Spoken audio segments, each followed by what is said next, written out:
Like,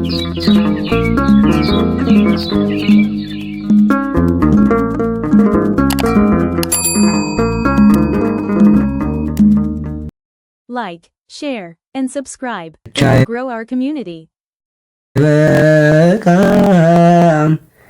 ተርጓሚ ያሻዋል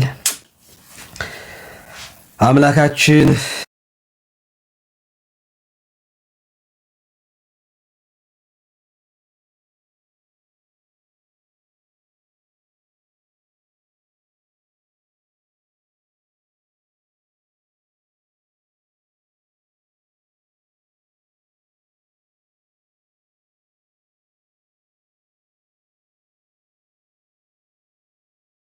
Like, share, and subscribe. It will grow our community.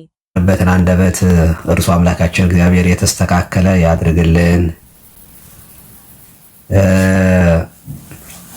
የሚጠቅመንን ነገር ቅዱሱ አባታችን እግዚአብሔር ያስተምረን ይምከረን። ሰላም ነን ወይ? ሰላም ነው። መጽሐፍ ቅዱስ ሰላም ሳይሆን ሰላም ነው ይላል እና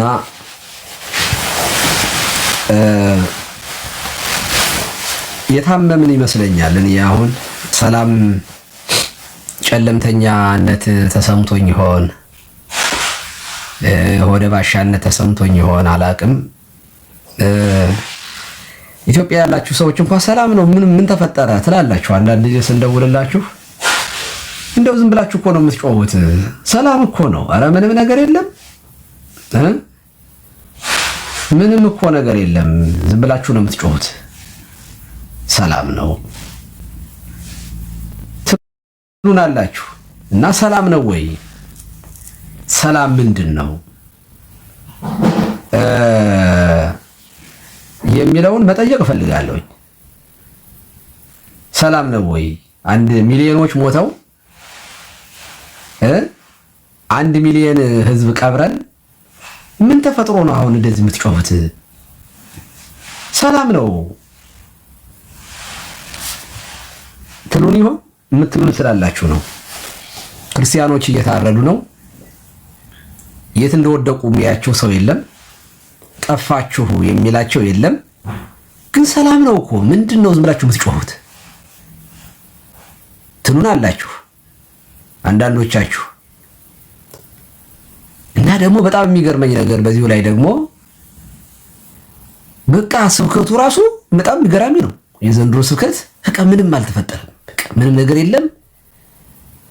ልክ ሀገሪቱ የተረጋጋች ሀገር ህዝባችን በቃ ረጋ ብሎ ሰላም ኖሮት ሰርቶ እየነገደ እያረሰ እየቆፈረ በሰላም ወጥቶ በሰላም የሚገባ አይነት ርዕስ የሰባኪው ስብከት የስብከት ዘዴ እኔ እንዴት እንደሆነ አላውቅም።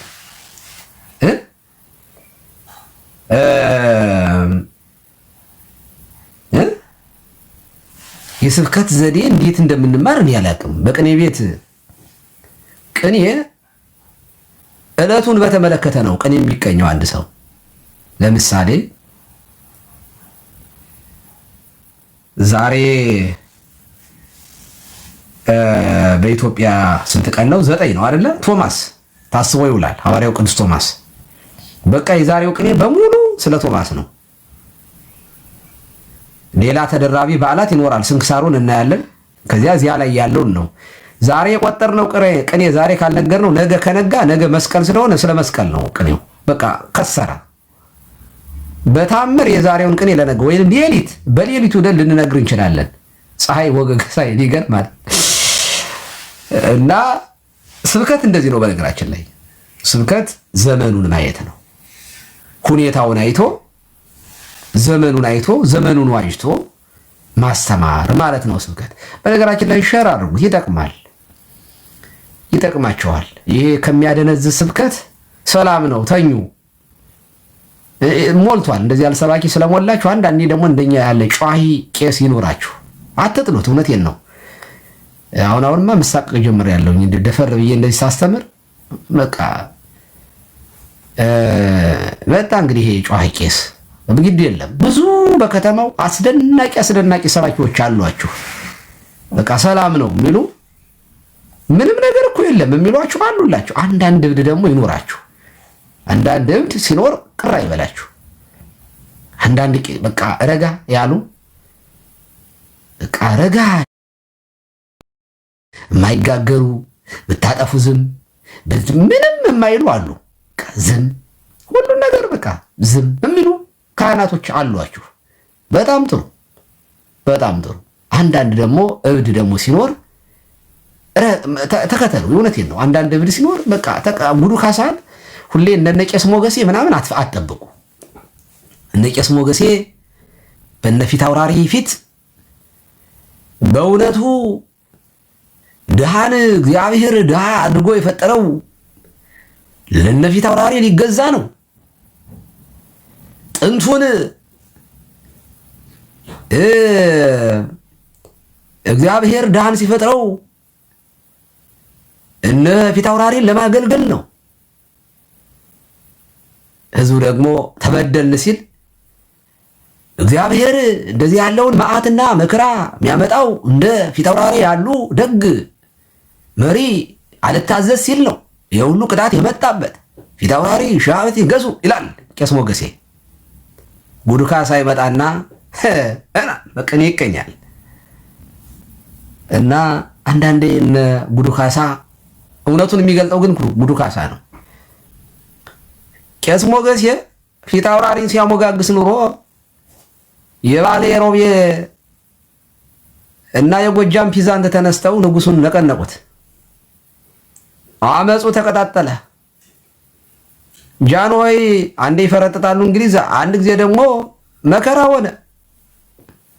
ያስተማሩት ወታደር መፈንቅለ መንግስት አድርጎ ጉድ ሰራቸው። እነ ቄስ ሞገሴ እነ ፊት አውራሪ ምንም አልሰሩም፣ ትክክለኛ እግዚአብሔር ለዚህ ህዝብ የመረጣቸው ናቸው እያሉ እነ ጉዱ ካሳ ደግሞ ኧረ ተው፣ ይህንን አመፃቸውን ተው፣ ይህንን ግብዛቸው ሰው። እነ ቄስ ሞገሴ እነ ሰብለ ወንጌልን ያለ ትዳር እነ በዛብህን ፍቅር እንዳይመሰረቱ ትዳር እንዳይዙ ሲያናነቁ ሲያጣጥሉ ወጣቱን ያለ ትዳር አቁመው አስቀሩት እና መጨረሻም ዋጋ አስከፈሏቸው።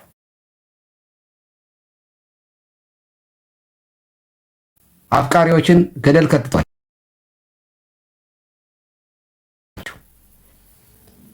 በስደት በምናኔ እና ዓለም ለምን አደረጓቸው።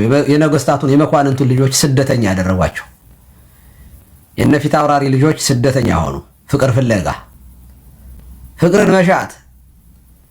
ጉዱ ካሳም ቢሰማ ኖሮ ፊት አውራሪ ልጁም ስደተኛ አባ ዓለም ለምኔ ሆና አትቀርም ነበረ። ፍቅርም እስከ መቃብር ድረስ የነበረው ያ መከራ ያጠላበት ፍቅር ብዙ መልካም ነገሮችን ይወልድ ነበረ። እነ ቄስ ሞገሴ አገር አጠፉ። እነ ቄስ ሞገሴ መኳንንቱን ያለ ዘር አስቀሩ። እነ ቄስ ሞገሴ የነገስታቱን ዘውድ ለአውሬ የሆነ ወታደር አሳልፈው ሰጡ።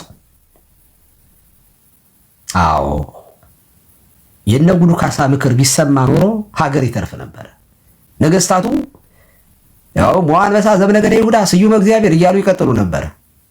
አልሆነም እና ዛሬ አንዳንድ ጊዜ እነ ቄስ እነ ጉዱ ካሳ ሲናገሩ ማድመጡ ይጠቅማል ለማለት ነው። ጉዱ ካሳ ሲናገር መስማት ያዋጣል ለማለት ነው። እና ሰላም ነው ወይ ነው? ሰላም ነው ለምትሉ ሰዎች መቼ ነው ሰላም የሚባለው? ምን ሲሆን ነው? ሰላም ነው የሚባለው ምን ሲመጣ ነው? ምን መልካም ነገር ሲመጣ ማለት የሰላም ዋጋው ስንት ነው? ሰላም የሚሆነው ምን ሲደረግ ነው? በሀገር ጉዳይ ላይ ማለት ነው። ሰላም ነው የምትሉ ሰዎች ሰላም ምንድን ነው? የሚለውን ነገር እንድንመለከት። እኔ አሁን ጥቅስ ምናምን አልደረድርም። በጣም ብዙ ጥቅስ ላመጣ እችላለሁ፣ ግን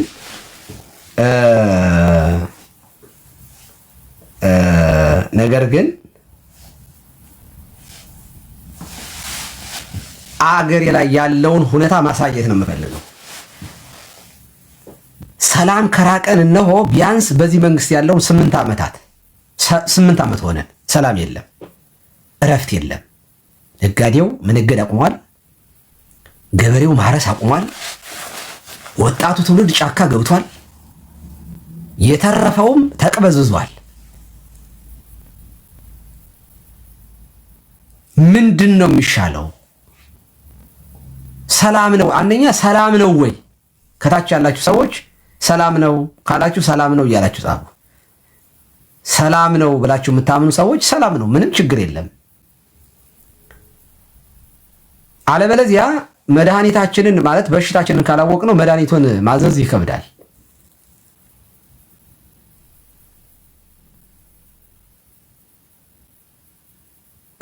ሰላም ነው ወይ ነው። ቱ ብራይት ነው ስክሪኑ፣ በጣም አይናችሁ ላይ እንትን አለባችሁ። አዎ ሰላምን መፍሻት አለብን። ሰላምን መፈለግ አለብን። በነገራችን ላይ ሰላምን ማምጣት አለብን። ሰላምን መፈለግ አለብን።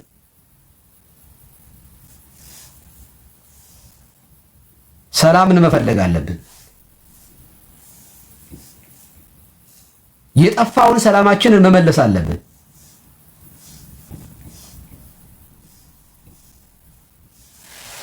እና ይጨንቃል። እውነት ለመናገር ከሆነ መቼ ነው ጦርነቱ የሚቆመው? መቼ ነው የሚበቃል? መቼ ነው መገዳደል አቁመን? መቼ ነው መፋቀር የምንጀምረው? ተማሪው ወደ ትምህርቱ፣ ነጋዴው ወደ ንግዱ፣ ገበሬው ወደ እርሻው፣ ቀዳሹ ወደ ቅዳሴው፣ ወታደሩ ሰላም ወደ ማስከበር፣ ጸጥታ ወደ ማስከበር የሚሄደው መቼ ነው? መቼ ነው?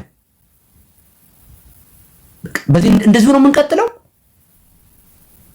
ህዝብ የሚበላው እያጣ ነው፣ የሚበላው እያጣ ነው። በነገራችን ላይ በጣም ብዙ ሰው እያለቀሰ ነው። ራበኝ፣ ቸገረኝ የሚል እየሰሙ እንዴት እንቅልፍ ሊወስድን ይችላል? እንዴት ሰላም ነው ማለት እንዴት ይቻላል? ምንድነው ማድረግ ያለብን?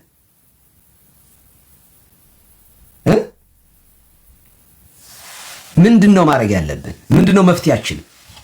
ኢትዮጵያውያን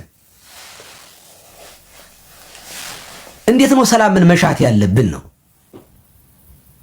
የሚገርማችሁ በጣም ተበድለናል፣ በጣም ተገፍተናል የሚል ማህበረሰብ አለ። እንደ ማህበረሰብ መቼም ኢትዮጵያ ውስጥ ተገፋው ማይል የለም። ሁሉም ተገፍቻለሁ ነው የሚለው። ማን ግፊ እንደሆነ እግዚአብሔር ይወቀው። ሁሉም ተገፍቻለሁ ይላል እና ምን ይምጣ? አፄ ምኒልክ እንደዚህ አድርጉ ይላል። ምኒልክ ጥሩም አድርጎ ከሆነ በገነት መጥፎም አድርጎ ከሆነ በሲኦል ነው ያለው። በቃ አይመለከተንም። በቃ ሰው ከሞተ በኋላ የሞተን ሰው አንስቶ አሁን ጦርነት መግጠም ምን ይባላል? እግዚአብሔር ያሳያችሁ።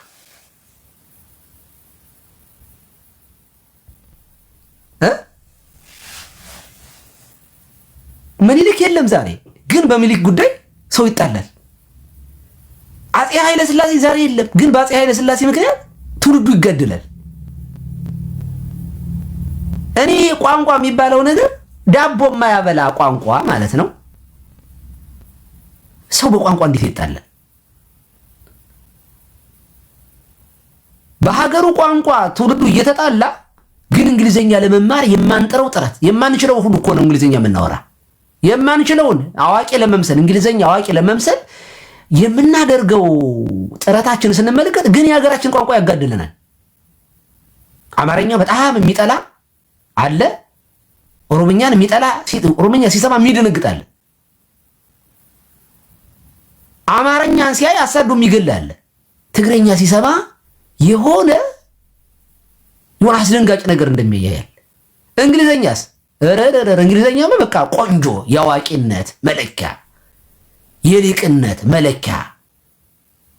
በቃ ስብከታችን ሁሉ እኮ በእንግሊዘኛ በቃ ግሪክ ስንጠቅስ ዕብራይስጡ ሲጠቀስ እንግሊዘኛ ጨመር አድርጎ እንደው 40% 50% እንግሊዘኛ 50% አማርኛ ሲሆን ዋው! ደግሞ በኦሮምኛ ስንሳሳት በአማርኛ ስንሳሳት አያስቅም። እንግሊዘኛ ሲሆንስ እና በዚህ የተነሳ ዳቦ የማያበላ ቋንቋ ደግሞ የመንደራችን ሰው ደግሞ የኛ አካባቢ ሰው ተነካ ያዙ ይልቀቁኝ ደግሞ አለ ደግሞ ያዙ ይልቀቁኝ።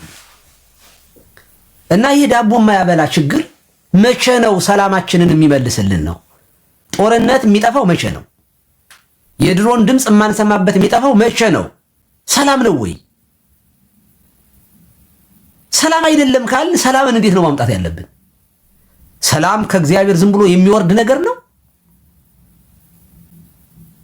አንደኛ ሰላምን ስለሻት ነው ይመጣል ወይ? ዝም ብሎ በባዶ ሰላምን በመፈለግ ስለ ሰላም በመስበክ ሰላም ይመጣል? አይመጣም። ሰላም አክሽን ይፈልጋል። ኢትዮጵያውያን መቼ ነው በቃን የምንለው ጦርነትን? መቼ ነው በቃ ማለት? ያ ሳይማር ያስተማረን ገበሬ ወላጆቻችን ሰላም እንዲያገኙ ምቀኞች እኮ ነን እኛ ኢትዮጵያውያን።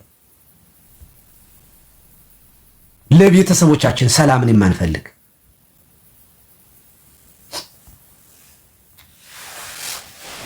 ለምን አልገለጥም? ወላጆቻችን ሰርተው እንዲበሉ የማንፈልግ ያስተማሩን የደከሙልን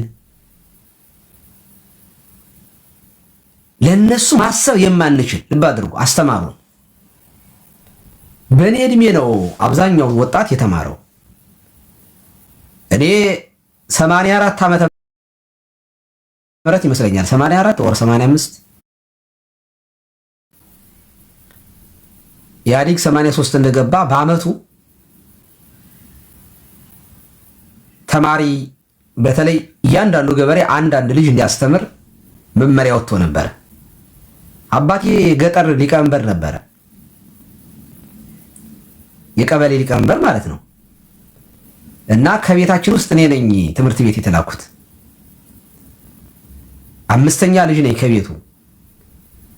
ከኔ በላይ የተማረ የለም፣ ቄስም ዘመናዊ ትምህርትም።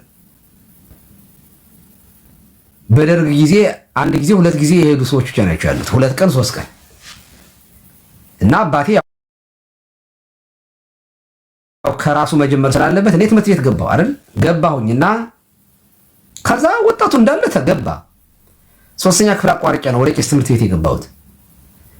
እና ትምህርት ቤት ስገባ 2ኛ ክፍል የሚባል የለም። እኔ ተወልጄ ያደኩበት ቀበሌ ውስጥ 2ኛ ክፍል ተማሪ አልነበረም። እኛ ነን የመጀመሪያዎቹ፣ እኛ ነን እዚያ ቀበሌ ውስጥ። ስለ 2ኛ ክፍል የሆነው እኛ ነን። ከኛ በኋላ ነው 1ኛ ክፍል ከላያቸው 2ኛ ክፍል እኛን የሚያይ ተማሪ ተፈጠረው። አብዛኛው ትምህርት ቤት ምናልባት ከተማው አካባቢ ካልሆነ በገጠር ደረጃ በመሰረተ ትምህርት ደረጃ ካልሆነ በስተቀር መሰረተ ትምህርትና የቄስ ትምህርት ቤት ካልሆነ ዘመናዊ ትምህርት ቤት በኢህአዴግ ጊዜ ነው በጣም እንደ ጉድ የተፈለፈለው። እና አብዛኞቻችን የተማርነው በኢህአዴግ ጊዜ ነው። ፊደል ቆጠርን፣ ተማርን። እና መማር አስኳላ መማር ብርቅ ሆኖ ወላጆቻችን አስተማሩን። በሬያቸውንም እየሸጡ ስንቅ እየቋጠሩ መሬታቸውን እየሸጡ አስተማሩን። በሚገርም ሁኔታ ያስተማሩን ወላጆቻችንን ዛሬ ላይ መጦር አልቻልንም፣ ብድር መመለስ አልቻልንም።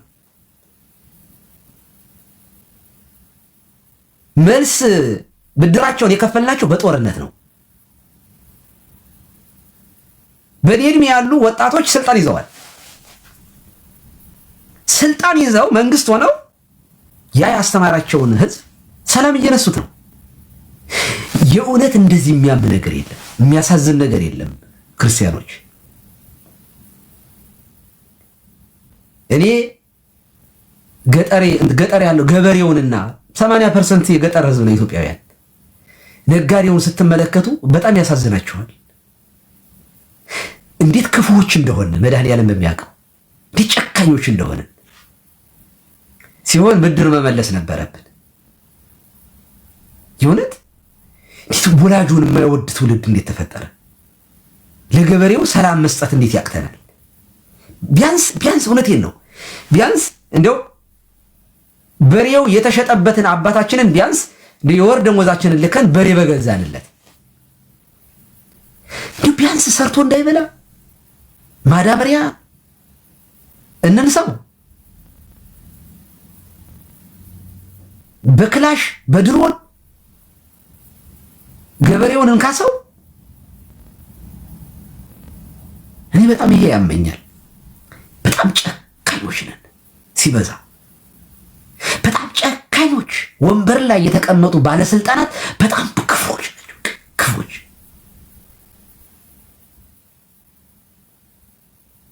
የድንቁርናችን ብዛት አስቡትማ። እንደ ባላይ ምሮ አስቡ። እውነቴን ነው።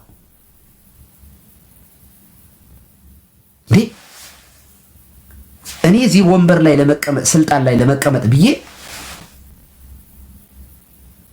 1 ሚሊዮን ሰው በጦርነት ማስጨርስ ከሆነ ስልጣኔን ላለመልቀቅ የኢትዮጵያ ሕዝብ ይጠፋታል እንጂ ስልጣን አንለቅም የሚል እንዴት እንደዚህ ያለ ትውልድ ሊኖር ቻለ? 8 ዓመት ጦርነት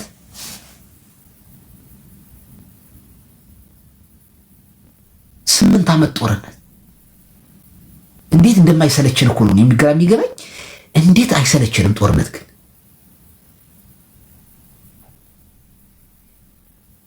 በጣም የሚገርመኝ እንገራችሁ።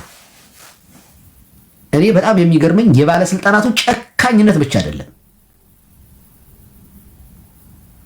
የገበሬውም የነጋዴውም ደግሞ ትዕግስት ይገርመኛል። እኔ ትዕግስት ነው ድንዛዜ ነው አላውቅም። ማለት ሞከር ነው በፍጹም ልንሸናነፍ አልቻለም።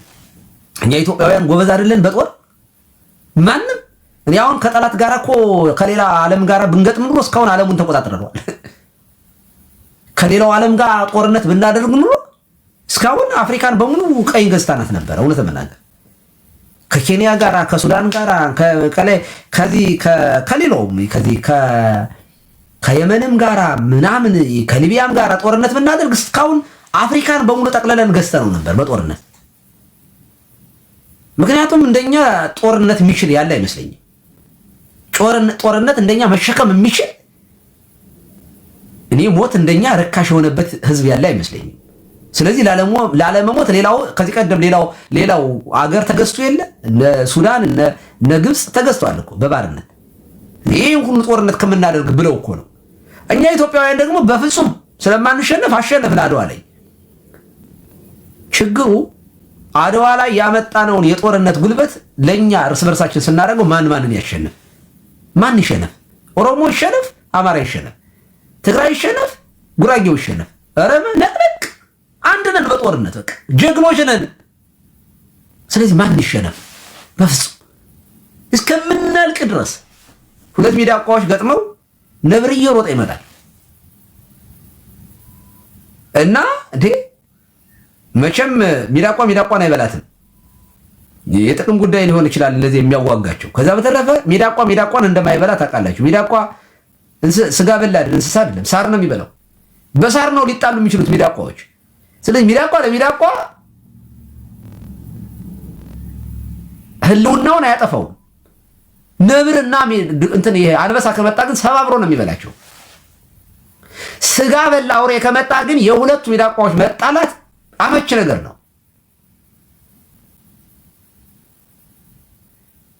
ስለዚህ 2 ሚዳቋዎች ገጥመው የጠላታቸውን ድምፅ ከሰሙ ይላቀቁና ያመልጣሉ ሩጠው። እኛ ኢትዮጵያውያን ከሚዳቋ የምናንስ ሰዎች ሆነናል። ቅዱስ ዳዊት ሰብእሰ እንዘ ክቡር ውእቱ ኢያእመረ ወኮነ ከመ እንስሳ ዘአልቦ ልብ ወተመሰሎሙ ይላል። ሰው ማለት ሰውስ ክቡር ነበር ግን አላወቀም። ክቡር ሲሆን አላወቀም። በአርአያ ሥላሴ የተፈጠረ ሲሆን አላወቀም። ወኮነ ከመ እንስሳ ዘአልቦ ልብ አይምሮ ጠባይ ወይንም ደግሞ ለባዊነት የሌላቸው እንስሳት ደማውያን እንስሳት ልክ እንደ ደማውያን እንስሳት ሆነ መሰላቸውም አለ ዳዊት። ይሄ ትውልድ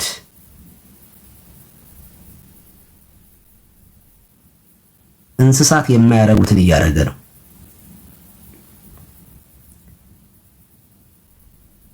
እንስሳት ውሾች የማያረጉትን ይሄ ትውልድ እያደረገ ነው።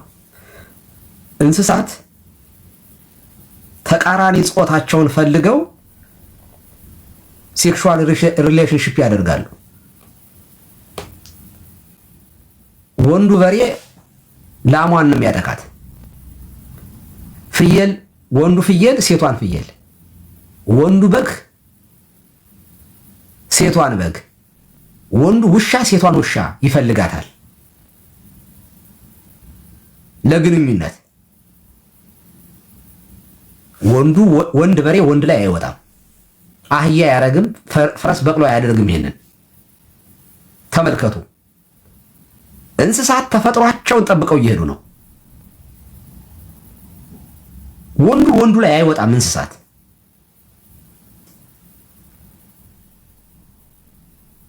በታምር አንደኛ ተቃራኒ ጾታቸውን እግዚአብሔር እንደሰራላቸው በደማዊ ነፍሳቸው በደማዊነታቸው በደመ ነፍስ ማለት ነው ተረድተው ተፈጥሯቸውን ጠብቀው ይሄዳሉ። ሴት ወንዱን ትፈልጋለች፣ ወንዱ ሴቷን ይፈልጋል። ኖት ኤቭሪ ዴይ ሲዝናል ናቸው። ተመልከቱ እንስሳትን፣ ድመቶች የሚያረግዙበትን የሚጸንሱበትን፣ ውሾች ሪሌሽንሺፕ የሚያደርጉበትን ሲዝናል ናቸው። ወቅት አላቸው።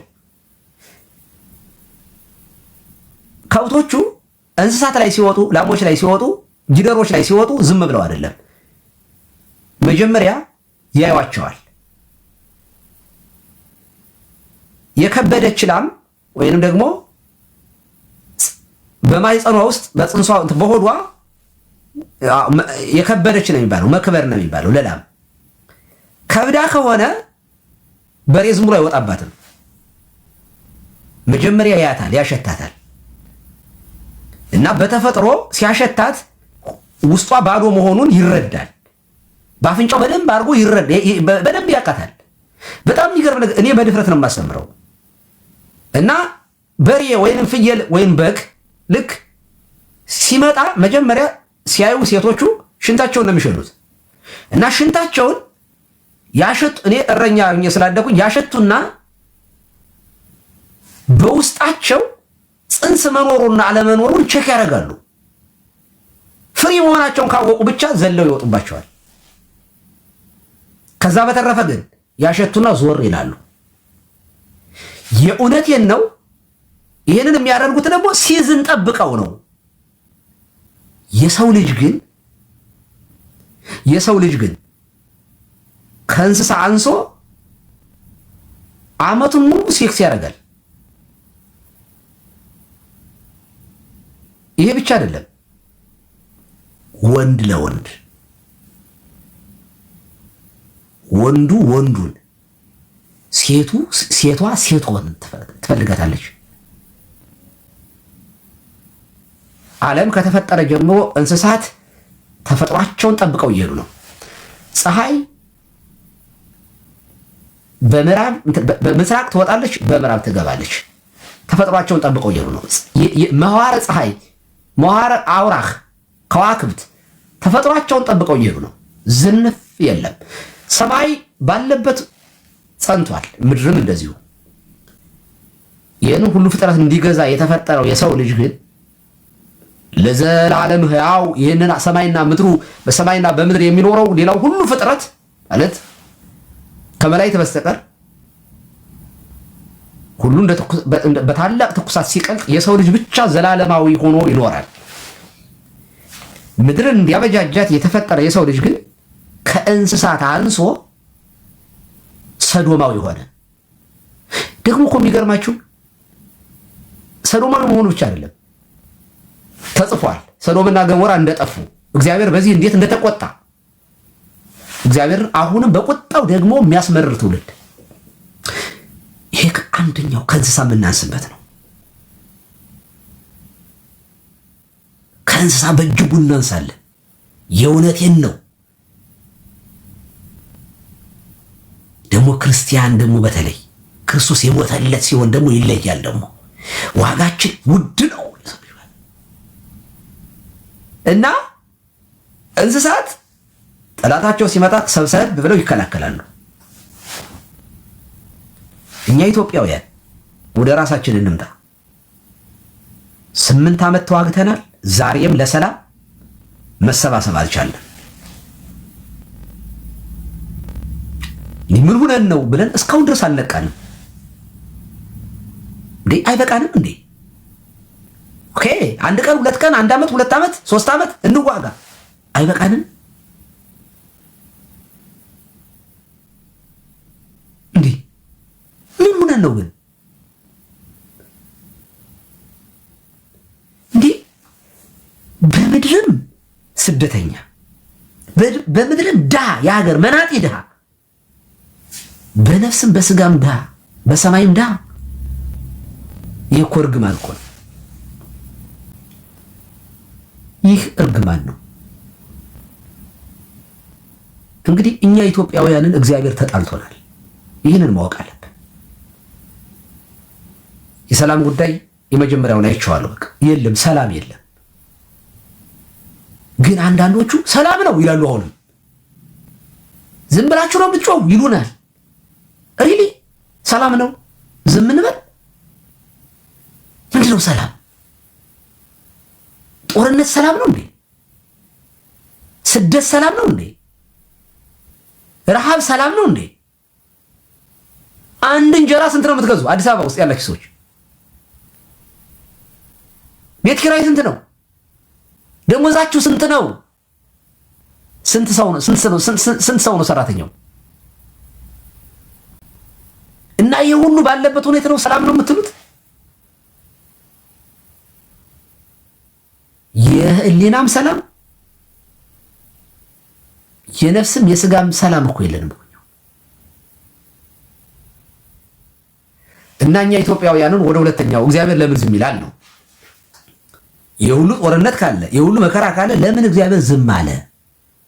እኔ እግዚአብሔር ዝም ብሎናል ብዬ ነው የማምነው። እግዚአብሔር ዝም ብሎናል። ለምንድን ነው እግዚአብሔር ዝም ያለ? እኔ በዚህ ነው የምስማማው። አይ ዝም አላለም ካላችሁ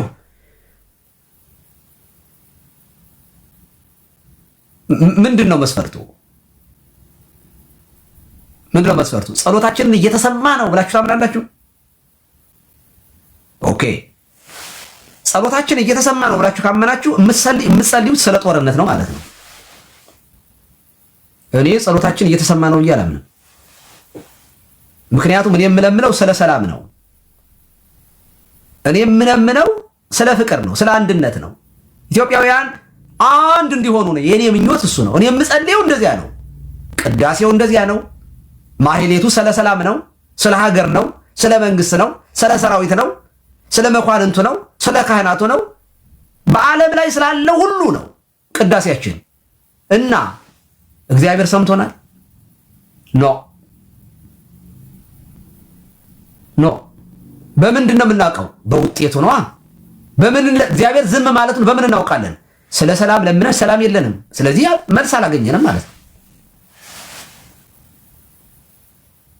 ግን አልሰማን ብሎ ግን አይደለም ማለት እግዚአብሔር አልሰማችሁም፣ አልፈልጋችሁም፣ አልወዳችሁም ብሎ ግን እንዳልሆነ ያው እናንተም እርግጠኞች ናችሁ፣ እኔም እርግጠኛ ነኝ።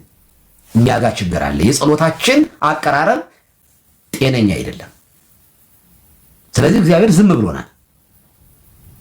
ስለ ሰላም የምንለምን ከሆነ ሰላም መምጣት አለበት። እግዚአብሔር ሰላማችንን ሊሰጠን ይገባል። ግን ሰላም እየሰጠን አይደለም እግዚአብሔር። ለምን? ሰላማችንን አልፈለግነውም።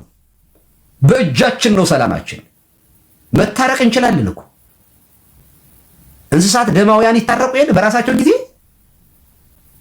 ቂም በቀላቸውን ይተው የለ በራሳቸው ጊዜ ጸባቸውን ያበርዱ የለ። እኛ ግን ከእንስሳት አንሰን እየተመሻለቅን ነው፣ እየተጋደልን ነው።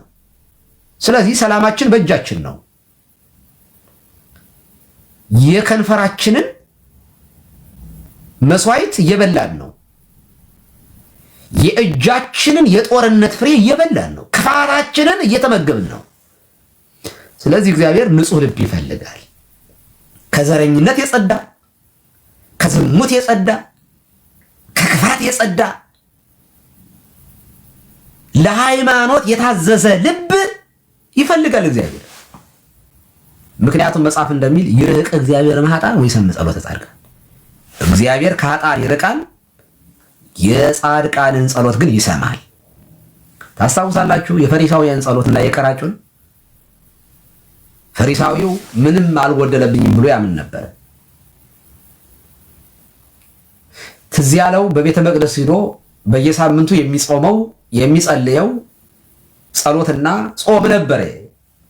ይህን ነበር ያስታውስ ነበር። በየሳምንቱ ጾማለሁ፣ ጸልያለሁ፣ ጾማለሁ፣ ምጽዋት እሰጣለሁ፣ ደግሞ እኔ ፈሪሳዊ ነኝ እና እንደዚህ ቀራጭ ስላላረከኝ አመሰግናለሁ አለ። ኢሞሽናል ሆኖ እንደዚህ ስላላረከኝ ብሎ በጣም ተነካ አይደለ? በጣም ተነክቶ ጸለየ።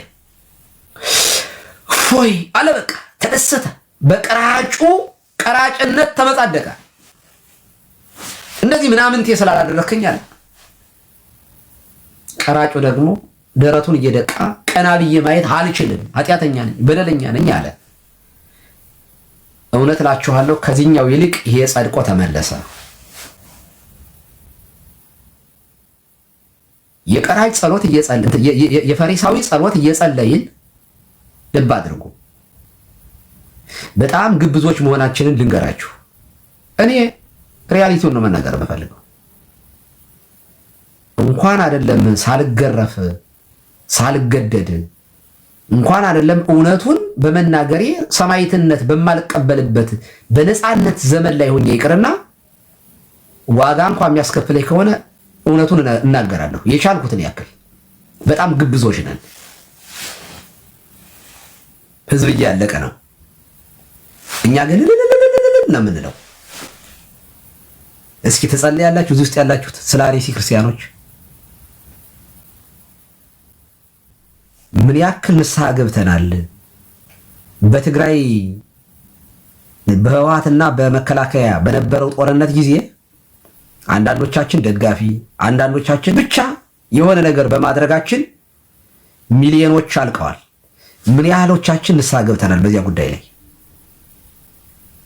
ስሜታውያን ሆነን በጣም በስሜት ውስጥ ነጉደን ቁጠሩ 1 2 3 4 5 እያላችሁ ከሚሊዮን በላይ ሰው አልቋል።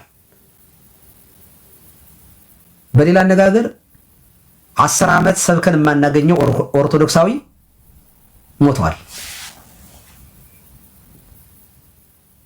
የአደባባይ ጸሎተ ፍታት ተደርጎለታል ለዚህ ህዝብ። የአንድ ሀገር ህዝብ ጨርሰን ከሩዋንዳ የሚበልጥ ቁጥር አልቆ ንስሐ ገብታችኋል? በግላችሁ ተጸጽታችኋል?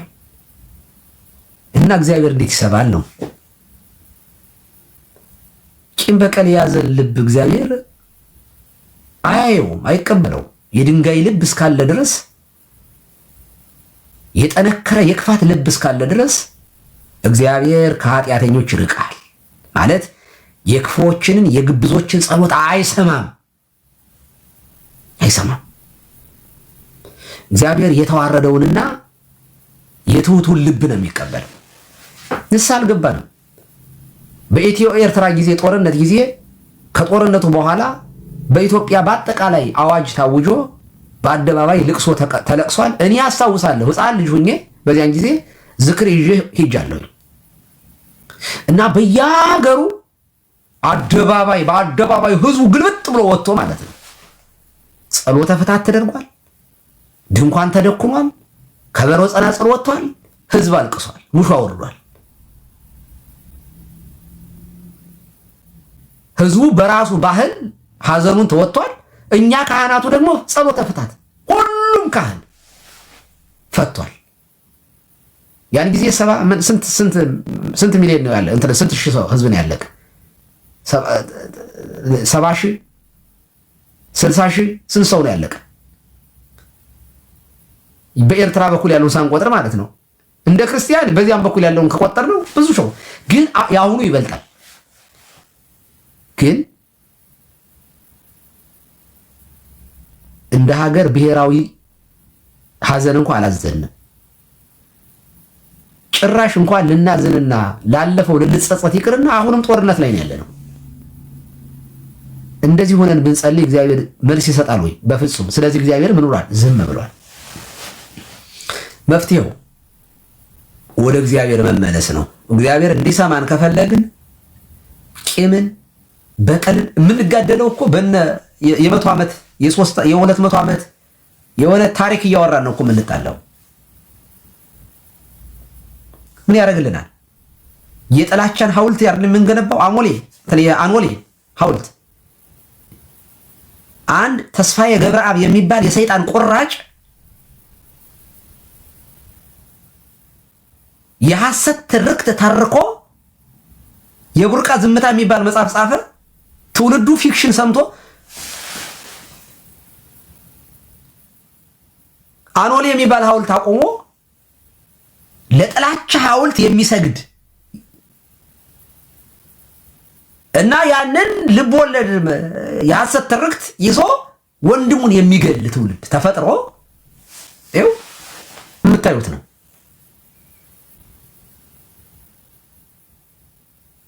ምን ይጠቅማል? ከኔ በፊት የሄዱ ሰዎች በሞቱ ሰዎች ጉዳይ ላይ አንስቶ መጣላት ምን ይጠቅማል? አሁን ምን ያደርጋል? አይምሮ ያለው ሰው ከሞተ በሞተ ሰው ምን ያደርግልኛል? እኔ እኮ የምጠየቀው በራሴ በሰራውት ስራና በምሰራው ስራ ነው። በወላጅ እኮ ልጅ እንኳን በወላጅ እኮ አይጠየቅም እኮ ነውር እኮ ነው። ጽድቅም ኃጢአትም እኮ የፈቃድ እኮ ነው። ሰው ወዶ በሰራው ነገር ይጠየቃል እንጂ ወዶ ባልሰራው ነገር እንዴት ይጠየቃል? እኔ አፄ ምኒልክ የሚባሉ ንጉስ ታሪካቸውን ካልሆነ በስተቀር ጥሩ ያድርጉ መጥፎ ያድርጉ ታሪካቸው እንደው መጥፎስ ቢያደርጉ እኔ አሁን ስለ ግራኛ አህመድ አንስቼ በዚህ ጋር ማውራት ምን ያደርግልኛል? እውነት ለመናገር ከሆነ ግራኛ አህመድ እንደዚህ ስላደረገ በየ ከሙስሊሞች ጋር ጦርነት ምንድን ነው የሚያደርግልኝ? የወዲት ጉዲት 40 ዘመን ቀጥቅጣናለችና የወዲትን ጉዲት ወይ ጦርነት ላድርጉ ምን ያደርግልኛል? እኔ አለፈች እኮ ሄደች። ሰው ባለፈ ታሪክ እንዴት ይጣላል? ባለፈ ታሪካችን እንዴት ቀጣዩ ህይወታችንን እንዴት ጨለማ እናደርጋለን? ኢትዮጵያውያን ሰላም ነው? ሰላም አይደለም። እግዚአብሔር ለምን ዝም ይላል? በኃጢአታችን ምክንያት ንስሐ በማይገባው የደነደነ ልባችን ምክንያት ነው። እና ኢትዮጵያውያን መቼ ነው ወደ እግዚአብሔር የምንመለሰው? መቼ ነው ዝም? እግዚአብሔር የሚሰማው መዝሙር የምናቀርበው መቼ ነው? እግዚአብሔር የሚሰማው አገልግሎት ማገልገል የምንችለው መቼ ነው? መቼ ነው መስዋዕታችንን እግዚአብሔር የሚቀበለው? እና ስለ ሰላም ጸለየን ሰላምን የምናገኘው በስንት ዓመት ነው? እግዚአብሔር መቼ ነው የሚሰማን? የጸሎታችን መልስ መቼ ነው የሚመጣው? እግዚአብሔር ስለሚወደን ነው በጦርነት ውስጥ እንድንኖር የሆነው እግዚአብሔር ስለሚወደን ነው እንበል? አይደለም። ማንም ከዝሙት ጋር እየኖረ እግዚአብሔር ይፈትነኛል አይበል። ማንም በሌብነት ህይወት ውስጥ እየኖረ በንስሐ ባልታደሰ ውስጥ እየኖረ አንድ ሰው እግዚአብሔር ስለሚወደኝ ነው አይበል ይላል ቅዱስ ያዕቆብ። ማንም ሲፈተን እግዚአብሔር ፈተነኝ አይበል። እያንዳንዱ በራሱ ሐሳብና በራሱ ፈቃድ ሲታለል ይፈተናል እንጂ እግዚአብሔርስ ለመልካም ካልሆነ በስተቀር ማንንም አይፈትንም። እግዚአብሔር እንደ አብርሃም እንደ ኢዮብ ወዳጆቹን ይፈትናል፣ ከክፍል ወደ ክፍል ከቅድስና ወደ ቅድስና ሊያሸጋግር።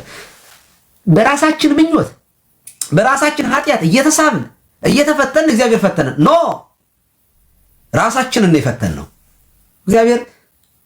በዚህ ማንም በእኛ ጉዳይ ለእግዚአብሔር ተሳስቶ አያውቅም። መቼም እግዚአብሔር አይሳሳትም። ትክክል ነው እግዚአብሔር። መቼ ነው ወደ ልባችን የምንመልሰው? መቼ ነው ስለሚሞቱት ከልብ የምንጸለየው? መቼ ነው ስለሚገደሉት እኔ እንደሞትኩ ነው? ቅዱስ ያዕቆብ ጳውሎስ እንደሚነግረን አንዱ ብልት ሲታመም ሌላው ብልት አብሮ ይታመማል፣ ይሰማዋል ይላል። ይሰማናል። የኢትዮጵያውያን መከራ፣ የኢትዮጵያውያን ስቃይ አያምርብን። ማይበል ላይ አሳንበር የሚበላ እኛን ነው። በዓለም ላይ የምንሳደድ በጥፊ የምንባል እኛ ነን። እንዴት እንዲህ እንዋረዳለን? ብንሰራስ ኢትዮጵያን አሜሪካ ማድረግ እንችላለን። አውሮፓ ማድረግ እንችላለን። መለወጥ እንችላለን። ጠንካሮች ነን። በውጭ ሀገር ላይ ኦነስት ነን። ደግሞ በውጭ ሀገር ላይ ስንሰራ ስለ ልቦናችን ከፍ ያለ ነው። መለወጥ የምንችል ነን። አቅም አለን። አገር አለን። ታሪክ አለን። መለወጥ እንችል ነበር። ግን እሳ ይኸው ተኝተንበታል ሰላማችን ላይ። ስለዚህ እግዚአብሔር ዝም ለምን ዝም አለ ከተባለ አሁን ልሳ ስለማንገባ እንደ ጠንካራ ልባችን ዋጋ እየተከፈለን ስለሆነ ነው። ስለዚህ ኢትዮጵያውያን እግዚአብሔር የሚሰማው መዝሙር እናቅርብ። እግዚአብሔር የሚሰማው ቅኔ እንቀኝ። የእውነት ወደ ራሳችን መመለስ አለብን። ለምን በባዶ እንጮኻለን? ለምን እንደክማለን? መጸለያችን ካልቀረ፣ በእግዚአብሔር ፊት መቆማችን ካልቀረ፣ ጤነኛ ሆነን ለምን አንቆምም? ስራ መፍታታችን ቀረ፣ ለምን ስራ አንሰራም? ውጤት የሚያመጣ ስራ ተምረናል። የታለው ውጤቱ? ዶክተር፣ ፕሮፌሰር ስትማር ዶክተር ለመሆን ስትማር ምን ጠብቀህ ነበር? ሳይንስ እኮ የዚህ ዓለም እንጀራ መብያ እንጂ መንግስተ ሰማያት መግቢያ አይደለም። ታዲያ እንጀራም ካልበላህበት ያ ሁሉ ዘመን መድከምህ ምንድን ነው ውጤቱ? ክላሽ ለማንሳት ፒኤችዲ ያስፈልጋል እንዴ? ማስተርስ ያስፈልጋል እንዴ? ዲግሪ ያስፈልጋል ክላሽ ለመተኮስ? ጫካ ገብቶ ለመለጣለጥ ለመደደብ ትምህርት ያስፈልጋል እንዴ? ለድንቁርና ትምህርት ያስፈልጋል? ልጅ ተማር አሉት አሉ አንድ አባት። ምን እየበላሁ ልማር ሲላቸው ምን እየበላህ ነው የምትደድብ አሉት ይባላል። እና የሁሉ የደከምነው ጫካ ለመግባት ነው። ኮብልስቶን ድንጋይ ለማንጠፍ ነው። መናቂ አይደለም። ለመለመን ድሃ ለመሆን ስደተኛ አረብ ሀገር ለመሄድ ትምህርት ያስፈልግ ነበር። የቤት ሰራተኛ ለመሆን ነው እኛ ዲግሪ ያዝ ነው። የአባታችን የእናታችንን ቤት ያሸጥ ነው፣ ከብት ላም በግ ያሸጥ ነው። አሁንም ድረስ ጡረተኛ ለመሆን ነው። ኢትዮጵያውያን ወደ ቀልባችን እንመለስ። እግዚአብሔር ለምን ዝም ይላል? ጥንካሬ የገነገነበት ልብ ስላለን ነው። እና ኢትዮጵያውያን ምን ሆነን ነው? ታመን ነው። ታመናል። ኢትዮጵያውያን ህመማችንን ማቆም አለብን። ዘረኝነታችንን መንቃት አለብን። ጭራሽ ይኸውላችሁ በዙሪያችን የሚያሰፈስፉ ብዙ አንበሳና ነብር አለ። ጠላት እንደሚያስገሳ አንበሳ በዙሪያችን እየዞረ ነው። ኢትዮጵያን የሚዞር አጋንንት አለ። ሊያጠፋን የመጣ እባብ አለ። ሊውጠን የመጣ ዘንዶ አለ። ብንታረቅ አይሻልም? ብንተሳስ አይምሮ ያለው ሰው ይኸውላችሁ አሜሪካ ኢትዮጵያውያንን የተማሩትን ነው የምታመጣው። ለምን? ሰራተኛ ትፈልጋለች። አረቦች ክርስቲያን ሴቶችን ይፈልጓቸዋል። ለምን? ለሰራተኛነት። ድሃ ባይኖር እኮ ሀብታም እኮ በምን ያጌጣል? በምን ዘና ብሎ ይኖራል? ለሀብታሙ የድሃው መኖር ያስፈልገዋል። ለዚህ ነው ድሃ የሀብታም ቤዛው ነው ተብሎ የተጻፈው። ወዳጄ አንተ ኢትዮጵያዊ ለኢትዮጵያዊ አይደለም፣ አማራው ለኦሮሞ አይደለም። እሱማ ወንድማማችነት ነው። አንተ ከተለወጥክ ካደግክ አሜሪካውያንም ለሰራተኛነት ያስፈልጓል። እንኳን አይደለም እዚሁ ያገር የራስህ ሰው አማራው ያስፈልገኝም አትበል ኦሮሞ ያስፈልገኝም አትበል አማራው፣ ትግሬ ያስፈልገኝም አትበል ኦሮሞ ያስፈልገኝም አትበል ትግሬው፣ ከምባታውም ሀዲያውም አትበል። ያስፈልጋል ወንድምህ። እንኳን አይደለም ነጭም ያስፈልጋል፣ ሌላውም ዓለም ያስፈልጋል፣ ሱዳኑም ያስፈልጋል ስራ እንዲያግዝህ። ፖፑሌሽን ግሮዝ ለአንድ ሀገር እድገት ነው ካወክበት። ቻይና፣ ህንድ የህዝባቸው መብዛት በረከት ነው ለሀገራቸው። የቋንቋ መብዛት ኃጢአት አይደለም። በአዲስ ኪዳን ከተጠቀምክበት በረከት ነው፣ ጸጋ ነው፣ ሀብት ነው። ተጠቀምበት። ወደህ ነው እንደ እንግሊዝኛ የምትማረው? ፈቅደህና ወደህ እኮ ነው፣ ተገዳህ አይደለም። እንጀራ ለመብላት ነው እኮ። እና ከእንግሊዝኛ ኦሮምኛ በምን ያንሳል? አማርኛ በምን ያንሳል? ትግረኛ በምን ያንሳል? የሚለየው በያዘው ዳቦ ነው የሚለየው። እንግሊዝኛ ጥሩ ዳቦ አለው፣ ጥሩ ዳቦ አለው፣ ጥሩ እንጀራ አለው፣ ዶላር አለው እንግሊዝኛ። ኦሮምኛስ ጦርነት ነው ያለው፣ ጥላቻ ነው ያለው። አማርኛስ ጦርነት ነው ያለው፣ ጥላቻ ነው ያለው። ትግረኛ ጥላቻ ነው ያለው፣ ጦር ነው ያለው፣ ዳቦ የለው። አየህ፣ ለምንድን ነው አንተ ተናጋሪው ባለመስራትህ?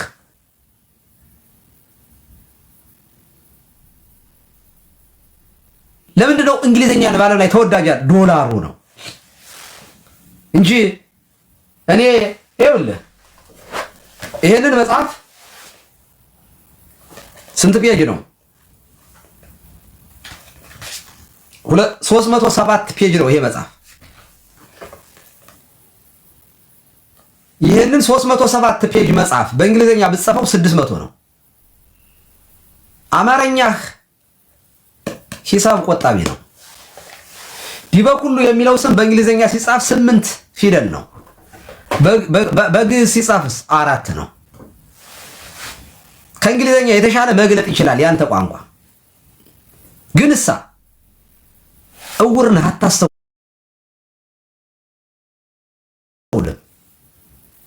ሀብትህ አይታይህም። የተኛህበት አጠገብህ ያለውን እንጀራ ማምላት አትችልም። አይንህ ታውሯላ በጥላቻ በዘረኝነት በጎጠኝነት በመንደርተኝነት። ደግሞ መንደርህ ምንም አያደርግልህም እኮ ብሔር አይደለም። ደግሞ ለቋንቋ አንዲት ነገር አላደረክም። ኦሮሞ ለኦሮሞ ወንድሙ አንዲት ነገር አላደረክም። እናሲስ እንኳን ኦሮሞኛ አንዱ ኦሮሞኛ ለሚናገር ኦሮሞኛ ተናጋሪ ሰው የእናትህ ልጅ ካልሆነ በስተቀር ቀድህ አታለብሰው፣ ቆርሰህ አታጎርሰው፣ ቀድህ አታለብሰው። በጣም እኔ ተወልጄ ያደግኩበት ለተወለድኩበት ለብሔሬ አይደለም፣ ተውት፣ ብሔር ሩቅ ነው። ለቀበሌ አንዲት ነገር አላደረኩም።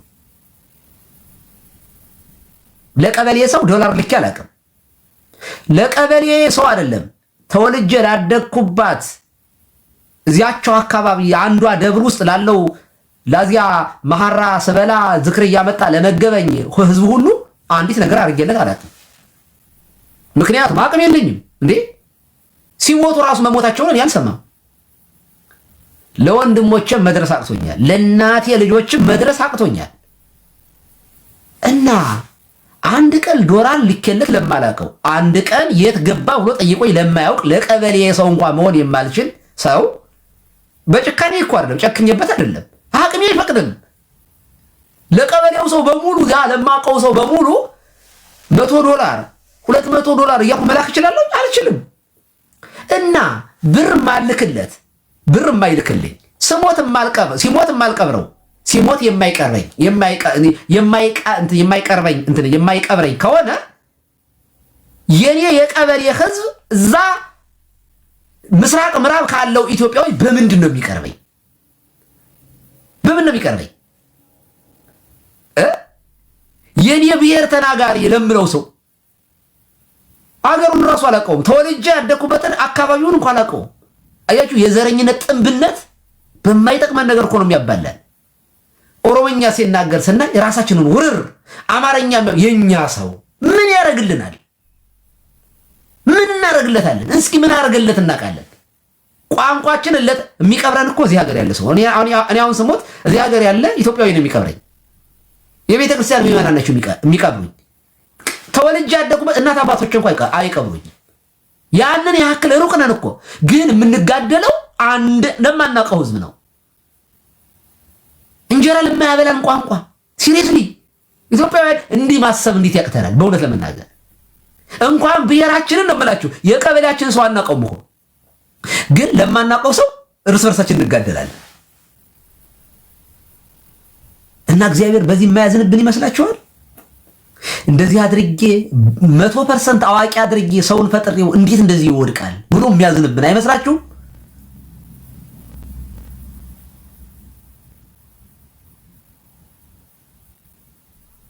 ባለፈው የሞቱት እዚህ ኦሮሚያ ክልል ውስጥ ያሉት ስራ አስኪያጅ ያስገደሏቸው የራሳቸው ሰው ናቸው አሉ።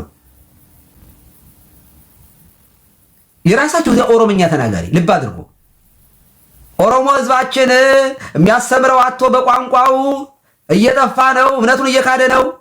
ከዚያ ጳጳስ ያስፈልጋል ነው ጫካ ውስጥ ገብተው ተሿሿሙ። ጫካ ውስጥ ገብተው የኦሮሞ ህዝብ ተበደለ፣ በቋንቋው የሚናገርለት ጠፍቶ አሉ። እኔ ደጋፊ ነበርኩ ባይዘው ማለት አሁንም ድረስ ደጋፊ ነኝ። ደጋፊ ነኝ ብቻ ሳይሆን ወቃሽም ጭምር ነኝ። እኛ ኦርቶዶክሳውያን አንድ እንደውም እንጠየቅበታለን ብዬ ከማስበው ነገር አንዱ ክርስትናን ከኢትዮጵያ ባለማሻገራችን ነው። ከኢትዮጵያ አይደለም ለኢትዮጵያ እንኳን እንዲበቃ አላደረግነው ብዬ አስባለሁ። እንግዲህ ከብሉይ ኪዳን ጀምሮ ልብ አድርጉ ብሉይ ኪዳንን ተቀብለን የነበርን በሐዲስ ኪዳንም ጀማሪዎች ከሚባሉት ውስጥ ነን። 2000 ዓመት ሙሉ የሶማሌ ጳጳስ አለመኖሩ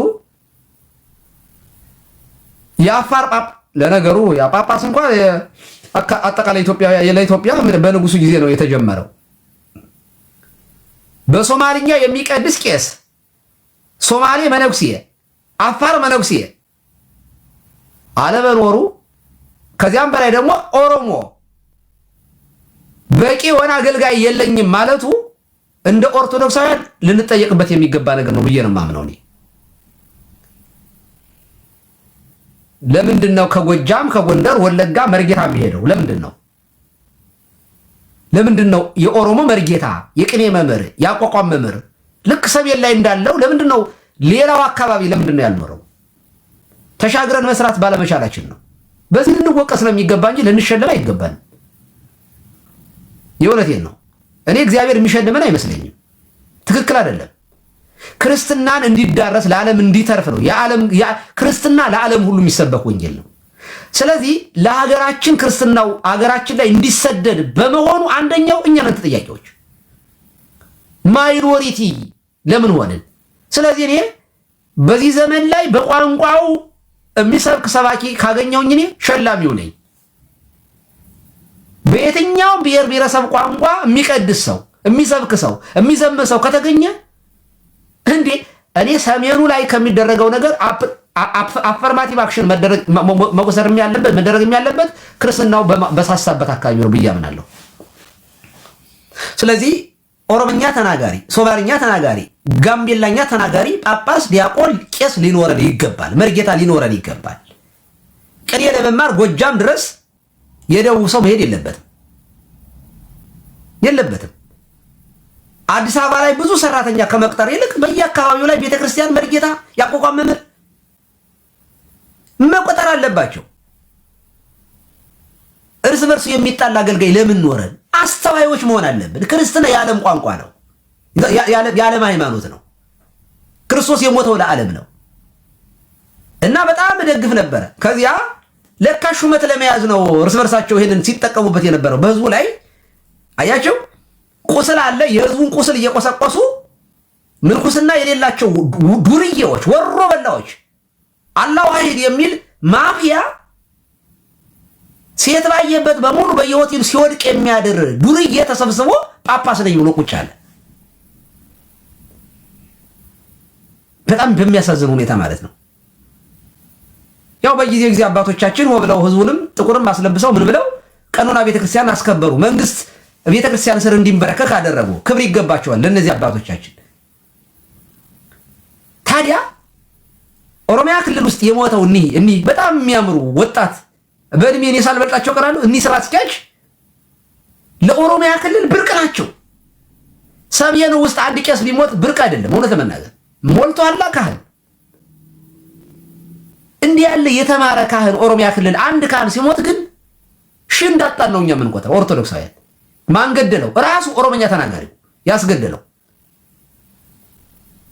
ተሰምቶ ይሆን? ኦሮምኛ ተናጋሪ ጠፋ በማለት ቤተክርስቲያንን ቀኑና ቤተክርስቲያን እስከመጣስ የደረሳችሁ ሰዎች እንዴት አንድ ውድ ኦሮምኛ የሚናገር የሚቀድስ የሚሰብክ ስራ አስኪያጅ እንዴት ሲሞት ምንም አልተፈጠረም። ሀዘን መግለጫ እንኳን ወጣ። ከዚህ በላይ ሞት አለ? ተዋርደናል ኢትዮጵያውያን። ምን ሆነን ነው ኢትዮጵያውያን ግን? እንዴት ሰው አማራ፣ ኦሮሞ፣ ትግራይ በሚል ስም እንዴት ሰው ይጣላል? ዳቦ ይሆን? በነገራችን ላይ ኦሮሞ አማራን ቢያጠፋው አይችልም እንጂ አማራ ኦሮሞን ቢያጠፋው አይችልም እንጂ ትግሬ አማራን ቢያጠፋው አይችልም እንጂ እግዚአብሔር ጠባቂ ስላለው ጦርነት እኮ አይቆምም እኮ። ገዳይነት እኮ መቆሚያ የለውም። እዛው እርስ በርሱ ይጀምራል። እኔ ይቅርታ አድርጉልኝና አንድ ነገር በድፍረት ልናገር። የአማራ ሕዝብ እንደ አማራ ተጨቁሟል፣ ተጎድቷል።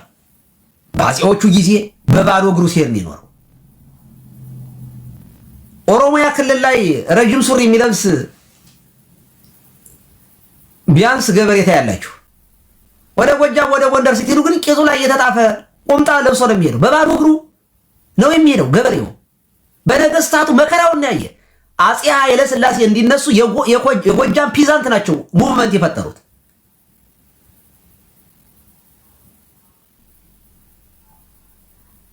ልብ አድርጉ። በነገስታቱ ሲቀፈደድ ሲደበደብ የኖረ ህዝብ ነው። ህዝብ ታዲያ በእነዚያ ነገስታት ስም ነፍጠኛ እየተባለ ሲሳደድ በየመንገዱ ሲገደል ወላሂ ሁለተኛ አማራ አልሆንም እያለች ስትገደል አይተናል። በዚህ በኔ ትውልድ ማለት ነው። ወለጋ ውስጥ 4 ቀበሌ በሳት ሲነድ ሙስሊም እና ክርስቲያን በዶዘር ተቀብሯል። በኔ ዘመን በየከተማው አማራ የሚባል ሲሳደድ ቤቱ ሲፈርስ ሲፈናቀል በጥፊ ሲመታ አይተናል። ይሄ ሪያሊቲ ነው። በምንም አይነት ታምር አልሳቀቅም ይሄን ሳወራ እና ተበደልን፣ ተገፋን፣ ልንጠፋ ነው የህልውና ስጋት ላይ ነን ብለው ወጣቶቹ ተደራጀው ጫካ ገቡ። ፋኖ ተደራጀ። ይሄው 2 ዓመት 3 ዓመት ሊሆነው ጫካ ገብቶ ፋኖ ሊያጠፋኝ ነው የህልውና ስጋት አለብኝ ብሎ ገባ። የህልውና ስጋቱን ረስቶ ያንን ሰቆቃ ያንን መከራ ያንን ግድያ ረስቶት ጎጃም፣ ጎንደር፣ ሸዋ፣ ወሎ እርስ በርሱ እዚያው አንዱ ገዳይ አንዱ አስገዳይ፣ አንዱ ምክትል ጠቅላይ ሚኒስትር ሆኖ ይገላል፣ ሌላኛው ደግሞ እዚያ ሆኖ ደግሞ እርስ በርሱ እንኳን አንድ መሆን አቅቶት ማለት ነው። እዚህ ጋር ያሉት አስገዳዮች እየበሉ እየጠጡ ነው። ባንዳዎች ናቸው። መላላክ ከድሮ ጀምሮ የመጡ ናቸው። በመላላክ በባንዳነት ብአዴን የሚባል ነውረኛ ድርጅት ለአማራ ህዝብ በነገራችን ላይ ቁጥር 1 ጠላቱ ብአዴን የሚባል ባንዳ ነው። አሁን የህልውና ዋስትና ችግር አለብኝ በማንነቴ ተጠቅቻለሁ ካልክ ማንነቴ ደግሞ አማራ ነው ካልክ አማራ ደግሞ ትክክል ነው። ይሄ ሙስሊምም አማራን ወንም እያለች ሞታለች። ምክንያቱም ማንኛውም የሃይማኖት ልዩነት ሳይደረግ የአካባቢ ልዩነት ሳይደረግ ጎጃም፣ ጎንደር፣ ሸዋ፣ ወሎ ሳይል ተገሏል። ይሄ አይናችን አይቷል። አንሽኮረመምም።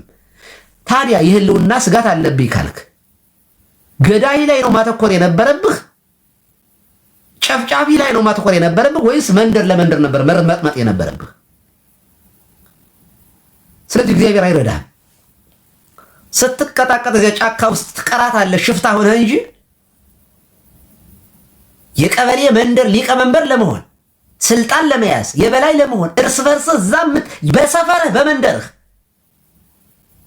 ስትርመጠመጣት ሻበት ትቀመጣታለህ እንጂ ነቅነቅ ጠላት ገዳይ እየሳቀ ይኖራል እንጂ አንዲት ነገር መሄድ አትችልም። ከመንደርተኝነት ስትወጣ የምትገደልበትን ስም ይዘህ አልሞትም ካልክ እግዚአብሔርም ይረዳሃል፣ ጠላትህም ይፈራሃል። ይሄ ለኦሮሞም ለትግሬም ይሰራል። ለሁሉ ነው የሚሰራው። ይሄ የኦሮሞ ህዝብ በኦሮሞነቱ ሲበደል በኦሮሞ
ሁለት መቶ ምናምን ዓመት በግብፅ ስደተኛ ሆነዋል።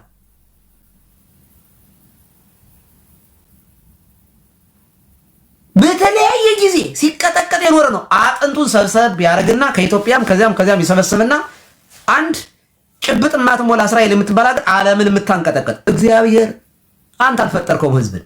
ህዝብን አንተ አልፈጠርከውም። ህዝብ የእግዚአብሔር ነው። ህዝብን አጥፍቼ አንድን ህዝብ አጥፍቼ እኖራለሁ ካልክ ግብ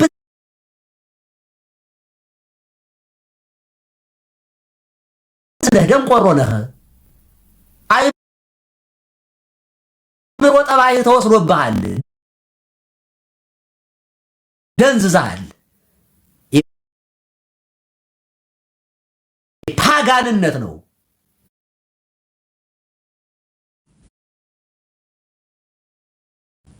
በጣም ስላመን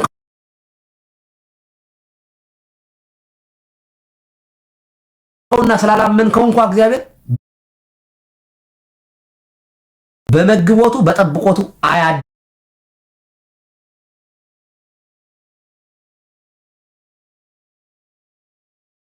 አያዳላም።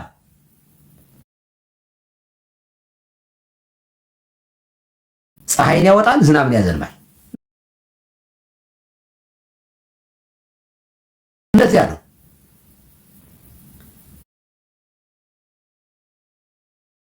እግዚአብሔር ስትረሳ ግን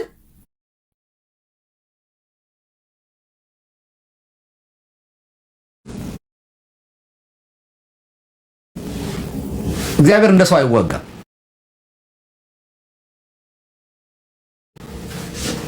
ከዘረኝነት መውጣት አለብን። ቆም ብለን ማሰብ አለብን። እርስ በርሳችን መተባበር እንችላለን።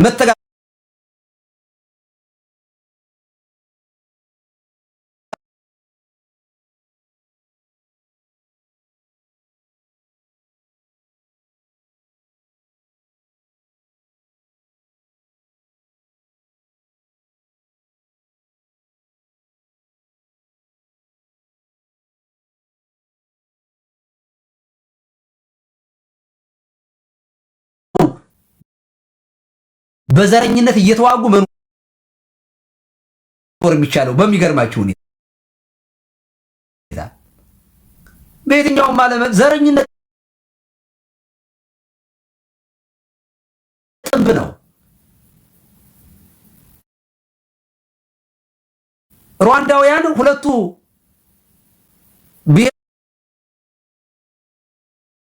ብሔሮች እንደዚያ ተጨፋጭፈው ዛሬ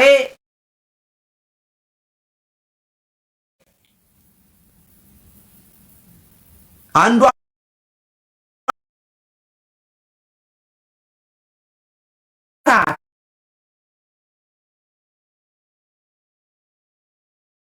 Like, share, and subscribe. It will grow our community.